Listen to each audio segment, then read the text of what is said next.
Hello, I'm Rabbi Elton from the Great Synagogue in Sydney, and our personality today is Sir John Monash, born in 1865 and dies in 1931.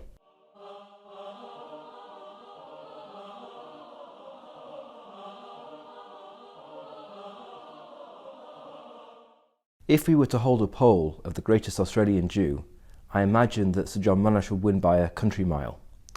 He was born in Melbourne in 1865 to parents from a Prussian background. It wasn't a particularly religious family, although he was a bar mitzvah boy at East Melbourne Hebrew congregation and sang in the choir there for a certain amount of time. He went to Melbourne University and studied engineering. Eventually, later in life, he received a PhD in engineering. And also, while he was at university, he joined the militia associated with Melbourne University. So there was a deep association from a very early stage between the military and John Monash.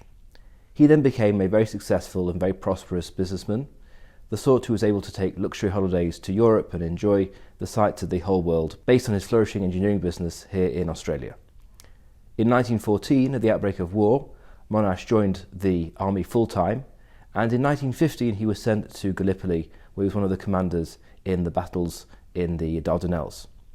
He was transferred to the Western Front in 1916, and in 1918 he became the commander of all Australian forces, the Australian Corps, with the rank of Lieutenant General. He was described by many historians as the greatest general to be active on the Allied side in the Western Front and the best general to be produced by the First World War. His real strengths lay in organisation. He was able even to supply hot meals to the front in battles, and also his capacity to take decisions in an effective and very sharp way.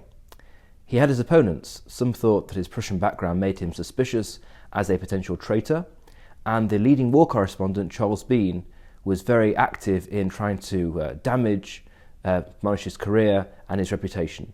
But the series of victories that Monash won towards the end of the First World War in 1918 along the Western Front persuaded even Bean that Monash was an outstanding general. He was knighted by George V on the Western Front, and eventually was promoted to Knight Grand Cross of the Order of St Michael and St George. Strangely, apart from the promotion to full general, in 1929 there were no more honours for Monash after his extraordinary service to the Australian people and the British Empire during the First World War. He was put in charge of repatriating Australian soldiers, bringing them home, and then he went into a variety of enterprises, working both in private business and also in public affairs, and was a leading Zionist towards the end of his life. He died in 1931 and had a state funeral attended by some 300,000 people. He's commemorated by a series of very important institutions, including Monash University in Melbourne, and of course his face appears on the $100 note.